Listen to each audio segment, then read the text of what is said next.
Baik, teman-teman, selamat datang kembali. Pada kesempatan kali ini saya akan membahas mengenai saham-saham Amerika untuk periode minggu ini tanggal 6 Januari sampai dengan 11 Januari 2025. Jadi saya akan bahas yang Big Seven Magnificent ya untuk saham Amerika. Kemudian setelah itu yang terbesar ya. Setelah Big Seven Magnificent, kemudian 7 saham berikutnya ya kurang lebih ya seperti itu ya.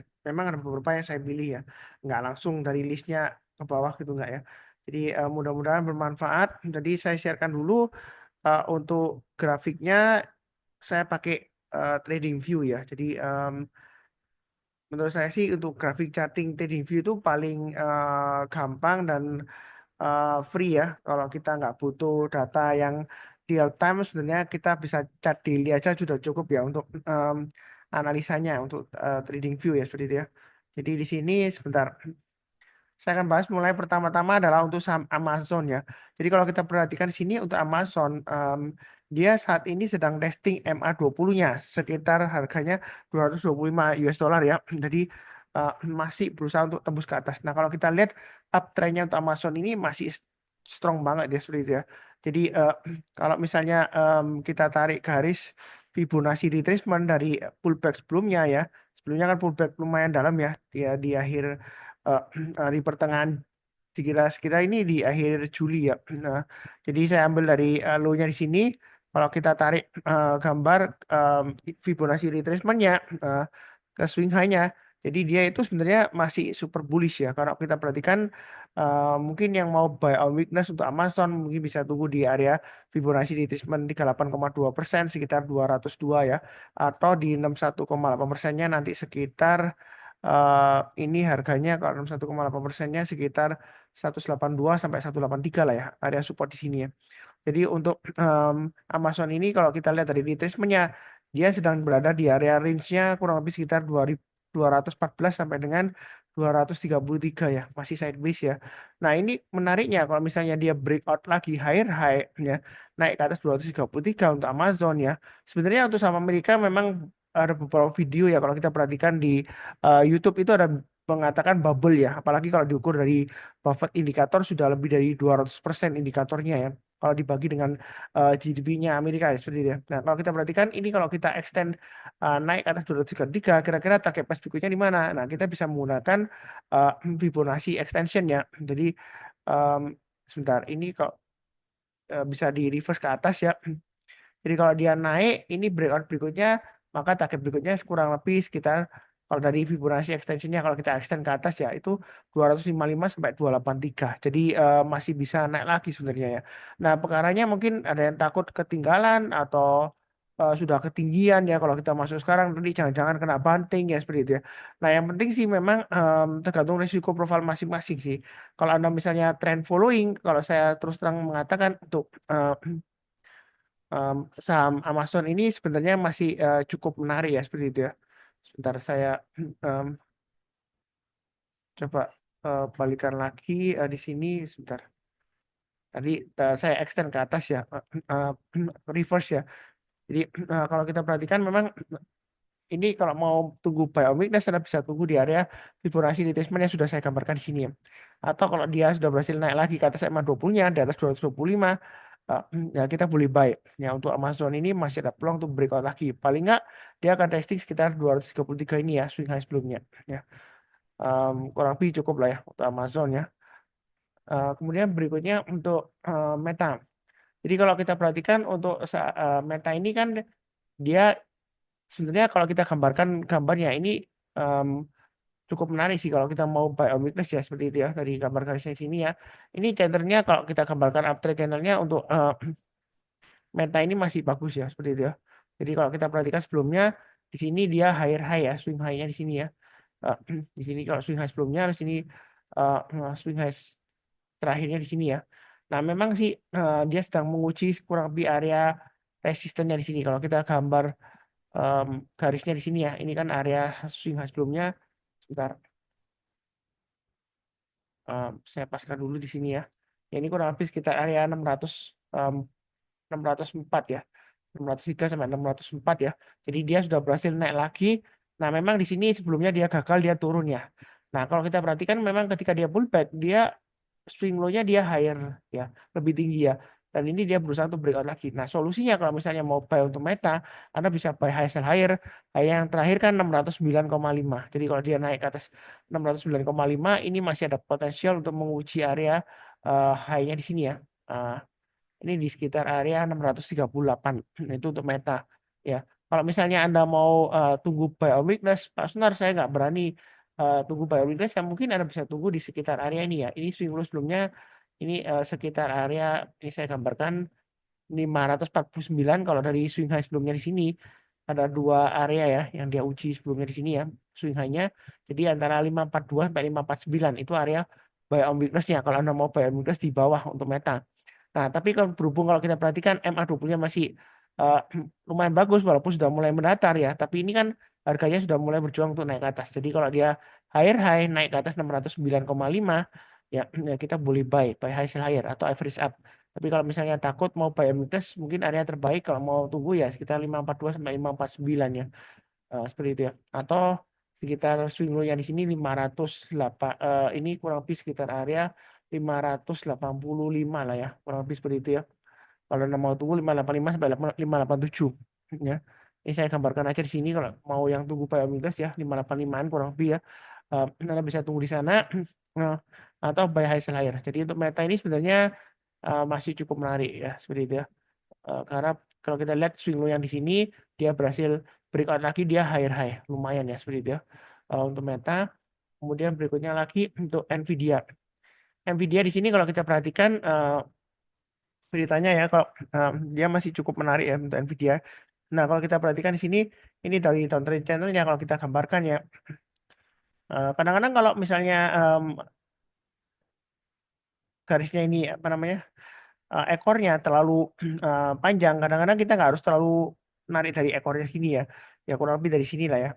Eh, Kalau kita tarik garis dari downtrend channelnya ini, sebenarnya dia sudah breakout ke atas ya. Eh, Di terakhir dia breakout ya hari Jumat ya. Nah ini kalau kita perhatikan high-nya yang terakhir kan 144,9 ya.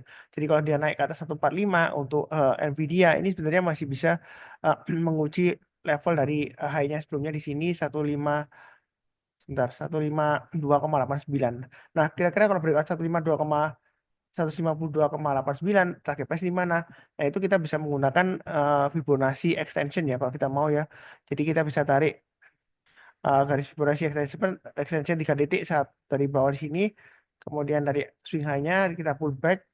Nah, ini kalau dia breakout maka target price berikutnya sekitar area 158 sampai 165 itu untuk Nvidia ya. Jadi uptrend-nya masih cukup menarik walaupun MA20-nya sudah mulai melandai ya di bawah daripada sebelumnya, tapi ini dia sudah naik lagi ke atas. Nah, di sini ada area yang kita perhatikan checkpointnya 146,54 ya. Jadi kalau dia berhasil naik lagi ke atas 146,54 atau sampai 147 lah ya kalau dibularkan seperti ya. Jadi Anda bisa tambah lagi atau average up ya untuk Nvidia. Kalau misalnya Anda mau buy on weakness, mungkin area yang terbaik Anda bisa tunggu di area sekitar 133 atau sekitar ini ya, yang paling bawah di sini em, 126, 133 atau 126. Tapi kalau kita bicara mengenai buy on weakness itu kalau turun jangan langsung buy. Kita tunggu kalau dia berhasil rebound atau mantul ke atas kita barusan buy. Secara teknikal seperti itu. Secara fundamental untuk Nvidia ini masih cukup kuat ya, solid ya. Walaupun terakhir koreksinya dalam, em, ini masih cukup menarik. Kalau mau tarik garis Fibonacci retracement-nya untuk em, Nvidia ya. Jadi kita tarik dari bawah sampai atas di sini. Maka retracement 38,2 ini sudah diuji ya. Sudah dites ya sekitar area di sini 129. Pas koreksinya ya. Jadi kalau kita menggunakan Fibonacci retracement kadang-kadang memang cukup akurat ya. Beberapa saham dia cukup rapi di Fibonacci retracement levelnya. Ya seperti itu ya. Jadi itu kurang lebih untuk Nvidia. Kemudian untuk Google, Google masih cukup menarik ya seperti itu ya. Kalau kita lihat di sini dari kaitannya di sini ya. Memang di sini ada gap ya. Gap yang di sini bisa saja ditutup nanti ya, tapi nggak harus langsung ditutup. Karena kalau kita lihat dari gap sebelumnya di sini di bawah, itu dia ditutupnya agak lama ya, beberapa bulan kemudian ya barusan ditutup. Jadi kalau Anda mau tunggu sih boleh aja. Cara tarik koreksinya, titik koreksi wajarnya biasanya menggunakan Fibonacci retracement aja saran saya ya. ini swing low yang di sini, kemudian kita tarik garis dari ke swing high-nya. Nah, ini kan ada beberapa titik yang kita harus perhatikan ya kalau mau buy on weakness ya. Ini 23,6%, kemudian 38,2%, 61,8%. Tapi kalau dia turun di banyak 61,8%, itu hati-hati karena kalau dia gagal bertahan di atasnya 169, maka dia akan balik arah jadi bearish ya seperti itu ya untuk Google. Jadi menurut Fibonacci retracement ya, uptrend dari suatu tren ya, kalau dia sudah gagal bertahan di atasnya Fibonacci retracement dari kita tarik garis dari swing low-nya dan swing high-nya, maka trennya akan berbalik arah menjadi downtrend ya seperti itu ya. Kalau dia gagal bertahan di atasnya 61,8%-nya. Nah, ini ada area buy weakness-nya di Fibonacci retracement levelnya. Kalau mau buy untuk Google ini sebenarnya masih cukup menarik ya. Anda bisa buy high sell higher. Kalau dia naik lagi ke atasnya 194,5, Anda bisa buy target price berikutnya sekitar 202 atau 203-an. Nah, kalau misalnya dia berhasil breakout lagi ke atas, Anda bisa tarik Fibonacci extension-nya ya. Nah, ini saya bisa tarik garis dari sebelumnya di sini ya. Saya coba tarik untuk Fibonacci. Jadi Fibonacci itu bisa retracement, bisa extension ke atas atau extension kalau di sini trend base Fib extension ya. Kita bisa menggunakan seperti ini. Misalnya eh, kita tarik di sini ya, kemudian dia pullback di sini, maka kalau dia breakout lagi, target price berikutnya adalah sekitar 211, kemudian 218 ya. Untuk Google, kalau dia masih naik lagi ya dia super bullish bisa sampai 237 ya untuk Google ya. Nah, apakah ketinggalan atau ketinggian? Saya sih prinsipnya adalah follow the trend. Selama uptrendnya masih bagus, kita boleh buy. Ya, apalagi kalau dia breakout, buy high sell higher. Tahu dari mana gampangnya? Kita lihat EMA 20-nya. EMA 20-nya masih mengarah ke atas, harga sahamnya masih di atas EMA 20-nya. Kalau dia breakout dari pattern yang ini, segitiga ya, triangle di sini, kita boleh buy ya. Seperti itu ya. Apalagi kalau dia breakout dari high-nya sebelumnya di sini, swing high-nya di sini di 202,88. Ya, kurang lebih seperti itu untuk Google. Kemudian berikutnya untuk Tesla. Tesla di sini saya bisa tarik garis Fibonacci retracement-nya ya. Saya tarik garis di sini dari bawah di sini ya. Ini sekitar Agustus awal minggu pertama, kemudian dari swing high di sini ya. Ketika Donald Trump diumumkan menang ya pemilu ya dia narik meroket. Nah sebenarnya untuk Tesla ini kalau kita lihat ya, kenapa saya pakai Fibonacci retracement dia lumayan rapi ya. Ini lumayan rapi loh garis-garisnya ya. Coba gambarkan di sini ya, saya coba anotit ya. Ya kita lihat di sini ya. Ini 61,8% kan dia naik terus ya kemudian dia naik dan pullback dia naik lagi. Nah dia konsolidasi sekitar di atas 50% kemudian naik. Nah pas dia koreksi ini dia testing di 8,2%. Jadi kalau mau buy on weakness bisa tunggu di sekitar area ini ya 1, 2, 3 maksimum di Fibonacci di atas 61,8% atau angkanya di 300 ya. Nanti kalau mau buy on weakness di MA 200 yang kemungkinan nanti dia diuji sekitar 300 sampai 340 ya untuk Tesla ya. Tapi kalau sekarang kalau kita lihat kan dia nutup gap di sini yang lumayan kencang ya. Apakah nanti bakalan koreksi? Ya Anda kalau takut-takut ya tunggu aja di area sekitar 370 sampai 380 ya sekitar area Fibonacci retracement 38,2%-nya. Tapi kalau misalnya nggak dikasih, ya kita buy high sell higher. Apalagi kalau dia berhasil breakout naik ke atasnya MA 20-nya 423 ya. Kita boleh buy 423 ke atas, target price berikutnya dia akan menguji lagi resisten sekitar 480 sampai 488 ya. 0,54 itu nilai high-nya sebelumnya. Ya, apakah jangan-jangan nanti ini turun lagi Pak Sunar ya? Kalau dari uptrend-nya sih masih bagus. Walaupun dia di bawahnya EMA 20-nya, tetapi EMA 20-nya masih mengarah ke atas. Jadi buy-nya kalaupun Anda mau buy, ya jangan terlalu agresif. Kalau sudah punya, jangan lupa pasang stop loss-nya ya. Apalagi kalau dia gagal bertahan di atasnya di Fibonacci retracement di 8,2%, maka dia turunnya lumayan dalam, bisa sampai 300 ya. Ya, seperti itu ya. Tidak bisa sampai 300 sini kalau dia gagal bertahan di atasnya 370. Ya, kurang lebih seperti itu untuk Tesla. Kemudian berikutnya untuk Microsoft. Kalau kita lihat Microsoft di sini, saya terus terang aja punya untuk sama Microsoft ya. Average saya sekitar 421,49. Nah, Microsoft ini sudah terkoreksi lumayan dalam. Kalau kita tarik dari garis trendline di sini, ya, ini sudah testing ya, kurang lebih di area sekitar supportnya dari garis trendline-nya. Nah, ini kalau kita perhatikan ini masih bisa potensial untuk rebound ya. Yang mau buy untuk Microsoft di sini kalau kita perhatikan kan minggu lalu ini ada high yang dia uji tapi dia gagal ya 47,55. Jadi saya tarik garis saja di sini 427,55 kalau dia berhasil naik ke atasnya 427,55 ya. Ntar saya magnetkan di sini ya. Nah, ini dia akan capai target berikutnya. Ini area resistennya kurang lebih sekitar 437. Kemudian berikutnya lagi kalau dia uji, ini di swing high-nya di sekitar area 455. Itu untuk Microsoft ya.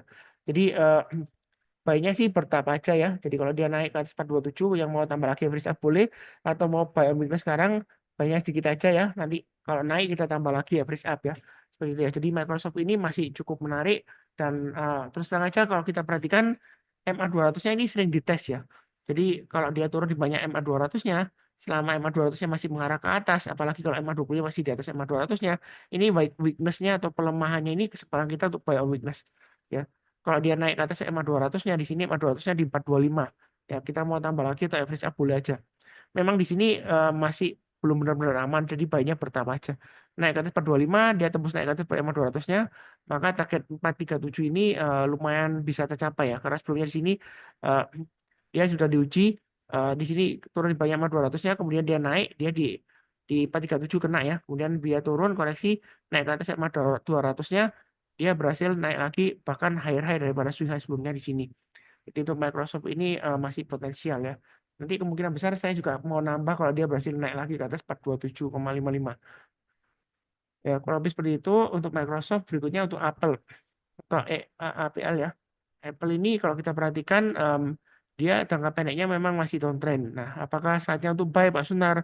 Sebenarnya Anda bisa pakai Fibonacci retracement lah ya. Kira-kira kalau mau tahu entry-nya di mana, ini swing low-nya di sini. Kemudian kalau kita tarik garis swing high-nya di 260,1. Maka ini lumayan rapi kan.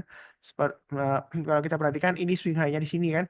Ini dia koreksi, kemudian ini ada naik ini swing high-nya. Jadi area buy weakness kurang lebih sekitar area 237,6 ya kalau mau tunggu di sana. Itu paling cepat. Tapi saran saya sih mungkin kalau nggak buru-buru mungkin 223 ini tercapai ya. Dikasih ya untuk mau buy weakness ya. 38,2% Fibonacci retracement-nya atau paling jauh ya di area 200-an. Ya, kalau mau sabar menunggu mungkin 200 kasih. Tapi bukan berarti kalau turun kita langsung buy ya. Kita belinya kalau dia sudah berhasil rebound atau mantul ke atas ya. Seperti ini dia koreksi kemudian dia rebound mantul ke atas ya karena dia menguji dari ini kan swing high sebelumnya di sini ya. Jadi kalau kita tarik garis kurang lebih ya. Ini kan dia turun kemudian dia rebound ya. Di sanalah kesempatan kita untuk buy. Jadi kurang lebih sama ya dengan area Fibonacci retracement 1,8% sekarang ya. Ini tiga area yang saya gambarkan ini ya, yang ini boleh area untuk buy on weakness. Tapi kalau buy on weakness nggak dikasih, kalau Anda follow the trend, ya kita lihat aja high-nya hari Kamis kan di 249,1 ya. Dia gagal, dia turun langsung kan. Nah, kalau dalam minggu ini dia berhasil naik ke atas 249, yaitu dia berarti bullish-nya akan lanjut lagi. Ya. Kalau dia breakout ke atas, Anda bisa tarik garis baru lagi untuk Fibonacci extension untuk tiga titiknya ya. Bentar, ini saya hapuskan ya. Jadi Anda bisa tarik Fibonacci, bentar ya, Fibonacci extension di sini, trend base Fibonacci extension tiga titik ya. Di satu bawah, kemudian dia di sini. Nah ini pullbacknya di sini ya. Kalau kita lihat di sini, ini dia saat ini sedang menguji level dari extension 61,8% ya. Kalau dari kita lihat dari bawah ini ya, dia koreksi kemudian di breakout. Jadi ini kesempatan untuk buy on weakness sebenarnya. Tadi kita buy-nya bertahap aja atau tunggu naik ke atas dua ini ya. High-nya hari Kamis 249,1. Jadi kalau dia naik ke atas 249,1 ya dia akan lanjut bullish lagi ya.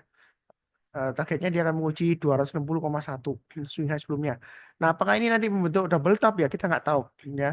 Karena kalau bicara mengenai chart pattern itu harus terbentuk dulu, barusan kita ambil action ya. Kalau misalnya double top, ya kalau dia breakout dari neckline-nya ke bawah, ya berarti kita ambil posisi sell ya atau short ya. Kalau yang bisa eh, short ya.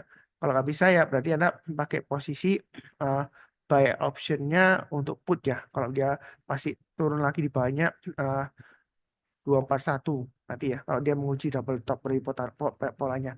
Nah, ada kemungkinan kalau Anda sabar menunggu ini Anda bisa tunggu PM minus di sekitar area 223 atau 224 di sini ya. Jadi untuk Apple ini buy hasil higher atau tunggu di area sekitar 232 sampai 223-an. Atau di sini kalau kita perhatikan ada swing high di sini di 236 ah. 236 sampai 240-an ya. Seperti itu ya. Atau mau buy sekarang langsung boleh, tapi jangan ada catatan kalau dia gagal bertahan di atasnya 236 mungkin ada baiknya jual dulu atau kurangi posisinya. Ya, ini sudah 7 saham, ternyata sudah lumayan lama ya 20 menit ya. Sebenarnya saya mau bahas lagi beberapa saham dan juga ada ETF yang saya mau bahas mungkin di video berikutnya ya seperti itu ya. Ya, kenapa sih saya bahas saham Amerika ya seperti itu ya. Nah, padahal saham Amerika kan lagi bubble Pak Sunar ya maksudnya. Kalau dibahas nanti jangan-jangan nanti kita masuk atau buy tiba-tiba dibanting oleh market ya. Nah, seperti itu ya.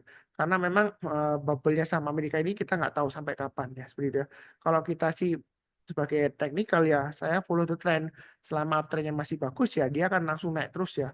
Entah itu nanti mau naik, kalau saya dulu sering sebut ya, seperti tata surya kita ya, galaksi Milky Way ya, Bima Sakti. Kalau dia masih bisa naik lagi, mungkin dari Pluto dia bisa terbang lagi terus keluar dari galaksi Bima Sakti mungkin ke galaksi Andromeda ya kita nggak pernah tahu lah. Sampai gimana bubble-nya kita nggak akan pernah tahu. Nah kita barusan tahu kalau bubble tersebut pecah, kalau misalnya dia sudah mulai turun-turun ya, MA20-nya mengarah ke bawah, kemudian memotong MA200 dari atas ke bawah, dan MA200-nya juga mengarah ke bawah ya. Umumnya untuk saham-saham yang Big Seven ya, Seven Magnificent ya berarti itu mungkin ada sarannya untuk keluar dulu dari US market. Mungkin bubble-nya sudah mulai pecah. Tapi kalau saya lihat sih saat ini masih cenderung istilahnya itu konsolidasi lah ya di awal-awal tahun ya. Apalagi mungkin tunggu Presiden Amerika Serikat terpilih nanti ya, Donald Trump. Ya mungkin aja kalau setelah Donald Trump terpilih bisa saja market koreksi ya karena sell on news ya seperti itu ya. Tunggu kebijakan berikutnya seperti apa. Tapi bisa saja masih naik lagi kalau misalnya begitu dia di White House dia ambil tindakan yang menguntungkan terhadap ada yang menyebutkan seperti oligark ya atau seperti yang punya big capital seven seven magnificent ya.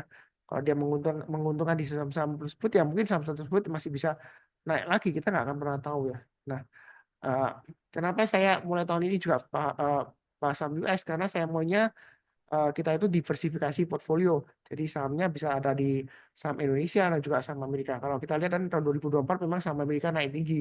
Ya ada kemungkinan analis juga memprediksi mungkin koreksi ya tahun 2025 ini atau bubble-nya pecah ya. Kita nggak akan pernah tahu kapan. Tapi kalau misalnya ada trading ya tinggal follow the trend aja ya seperti itu ya. Eh, Kurang lebih cukup sekian. Kalau misalnya Anda mau tahu kira-kira kalau mau coba sama Amerika itu daftar apa, itu ada dua opsi ya. Bisa di GoTrade Indonesia atau di Peluang. Anda bisa coba linknya, Anda bisa menggunakan link di video deskripsi bawah ini. Dan juga ada kode referralnya ya. Jadi ada dua, ada pakai GoTrade Indonesia atau Peluang. Terserah Anda mau yang mana ya. Fee-nya sama sih ya. Hanya ada beberapa perbedaan, tapi saya di sini nggak membahas perbedaan dari kedua sekuritas tersebut ya. Nah, kemudian juga ada grup khusus yang nanti akan saya sharekan kalau Anda mau join di grup Telegram ya untuk diskusi ya. Kurang lebih seperti itu cukup. Seperti biasanya saya ucapkan doa saya ya. Semuanya selalu sehat, damai dan sejahtera selalu. Amin. Terima kasih banyak. Tetap semangat.